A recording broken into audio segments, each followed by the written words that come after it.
Bhumikand. Different types of sin and virtue. Once, Yayati requested Matali to describe the various sinful and virtuous deeds which a man normally commits in his life.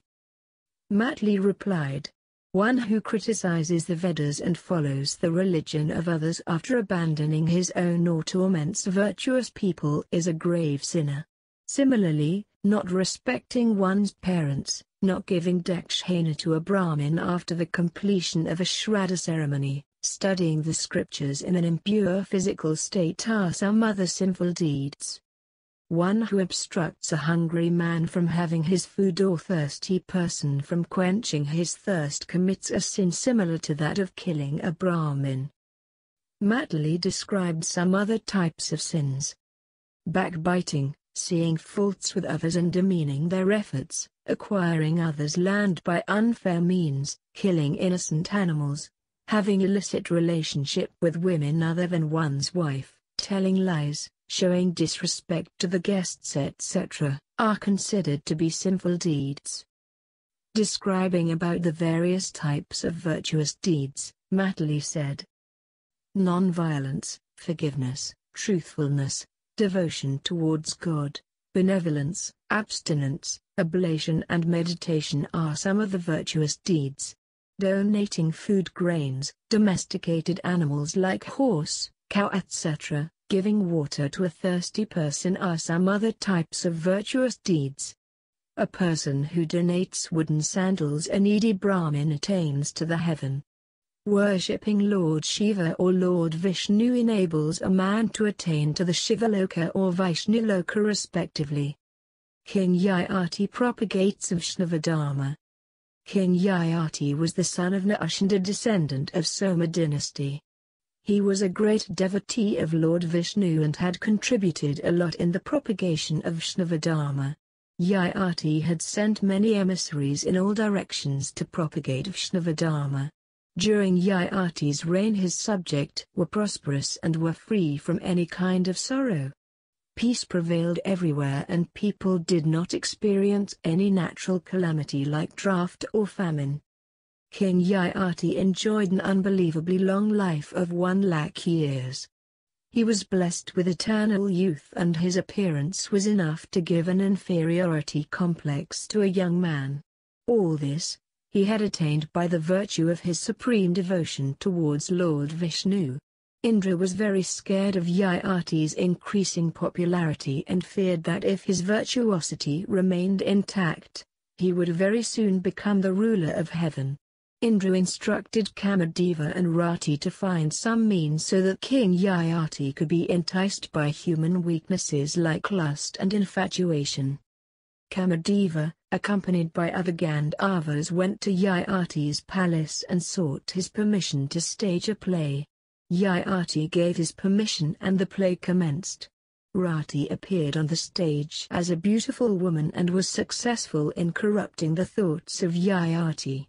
Yayati became so enchanted by Rati's beauty that he lost his senses and fell down unconscious. Finding the time opportune, Vridavastka, deity of old age, and Kamadeva entered Yayati's body. This way the deities were successful in their designs and now the signs of old age started to become evident in Yayati. Yayati marries ASHRUBINDUMATI. Once, King Yayati went into a forest for hunting.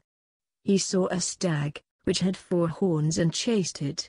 The deer led him deep into the forest and then disappeared. Yayati was tired and thirsty.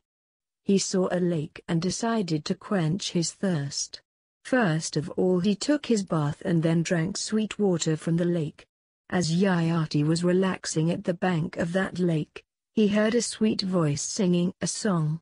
Yayati proceeded towards the direction from which the sound was coming. He saw a beautiful woman singing a song.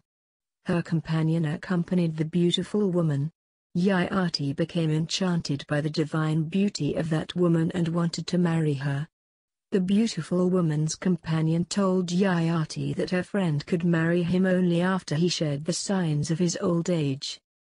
The beautiful woman was ASHRUBINDUMATI, the daughter of Rati. Vishala, her companion, was the daughter of Varuna. Yayati returned to his palace and requested his two sons Taru and Yadu to exchange their youth in lieu of his old age, but both of them refused to oblige him. Yayati cursed both of them.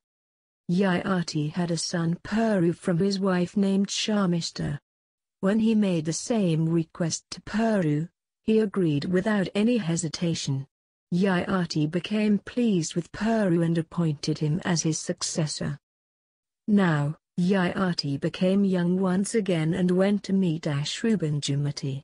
But ASHRUBINDUMATI's friend Vishala was still not convinced and expressed apprehension that her friend would never play second fiddle to his two wives Sharmishtha and Devayani. King Yayati, being blinded by his lust, assured Vishala that ASHRUBINDUMATI would enjoy the supreme authority and she had nothing to fear. He said, "I promise that you will be my only wife and I will have nothing to do with my other wives." This way Yayati married ASHRUBINDUMATI and enjoyed a blissful married life for 20,000 years.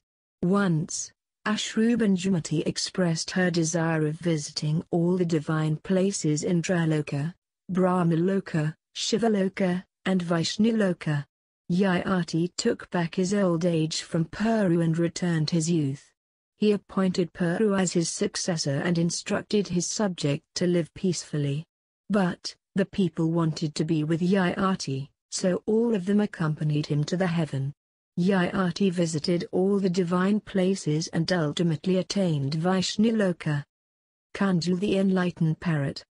Once, while describing about the importance of a teacher, Lord Vishnu had narrated the following tale to King Vana sage Kayavan came from the lineage of Bhagav. Once, he arrived at Umkeshwar with the objective of acquiring knowledge.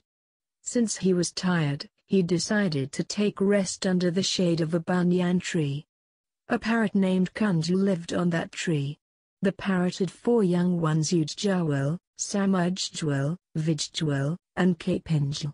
KUNJAL was a very learned parrot and had mastery over all the scriptures.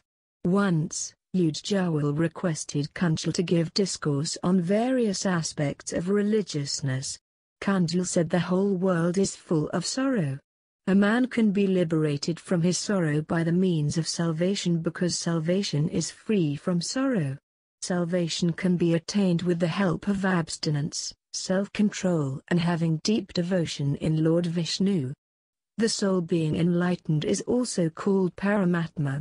But, covered by the darkness of ignorance, it becomes difficult for the soul to attain salvation. A devotee can meditate on both the forms of Lord Vishnu Sukha, with form, and Niraka, formless. But, meditating on the Sukha form is easy for anybody. On the other hand, only an enlightened soul can meditate on the Niraka form of Lord Vishnu. There are various austerities related with Lord Vishnu and which, if observed by a devotee, pleases him: Jaya, Vijaya, Jayanti, Vanjali, Tilganda, Trisprisha, Ikshanda, and Manarakshur. All these austerities are similar to different types of Ekadashi or Dwadashi Virata. Similarly, 2 other austerities, namely Ashunyashan and Janmashtami, are capable of freeing a man from all his sin. A devotee who chants Shatnam Stotru attains salvation. KUNJAL preaches Vijjwal. Describing the virtue of benevolence to Vijjwal, KUNJAL the learned parrot narrated the following tale. Once, there lived a king named Subayu who ruled over Koladishore. A learned Brahmin named Jaimini used to counsel him on religious and spiritual matters. One day, while Jaimini was giving a discourse on the virtue of benevolence, Subayu requested him to describe about those deeds that enables a man either to attain to the heaven or to hell. Jaimini replied, "One who earns his livelihood by improper means definitely goes to hell. Similarly, atheists, licentious people, proudy, backbiters and ungrateful people go to hell too. One who gobbles up others' wealth by illegal means or shows disrespect to his guest goes to hell." one who is a habitual liar or one who kills innocent animals or one who has abandoned the religious path is certain to go to hell. One who is truthful and engages himself in various virtuous deeds like penance, meditation, study of the scriptures, goes to the heaven.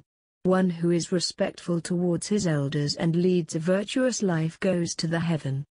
In the same manner, he who is benevolent and free from vices like jealousy, hatred, etc. goes to the heaven. Similarly, one who leads his life as per the instructions given in the scriptures or has full control over his sensual desires goes to the heaven.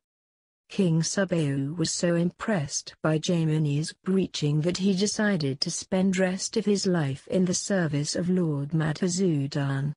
He performed countless oblations as long as he was alive and attained to Vaishnuloku after his death. Sage Kaivan, who had been listening to the narration of Kunjal, was amazed by his profound knowledge.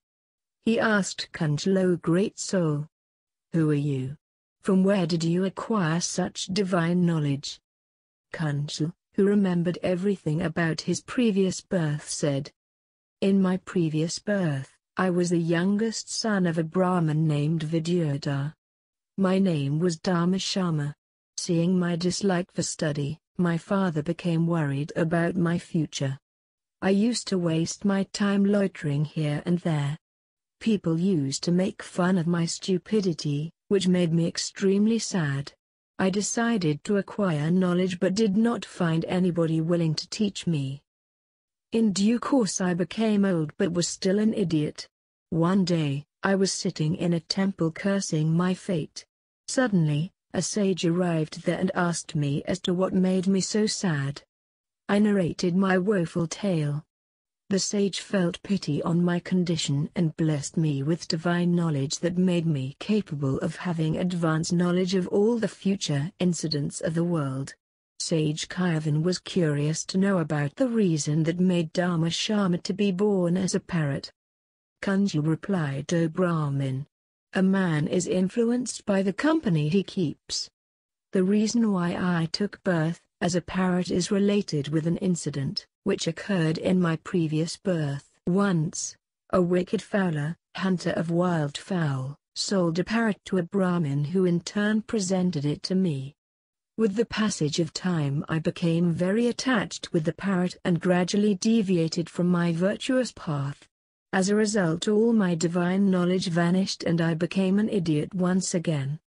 One day, a cat arrived and killed that parrot in my absence. I became very sad and used to spend my time crying over the dead parrot. Ultimately I died, but even at the time of death, my mind was preoccupied with the thoughts of my beloved parrot. As a result, I was born as a parrot, but fortunately I remembered my previous birth even while I was still in my mother's womb. I was full of remorse and used to curse myself for having wasted my life." Sage Kaivan was amazed by the narration of Kunjal the learned parrot.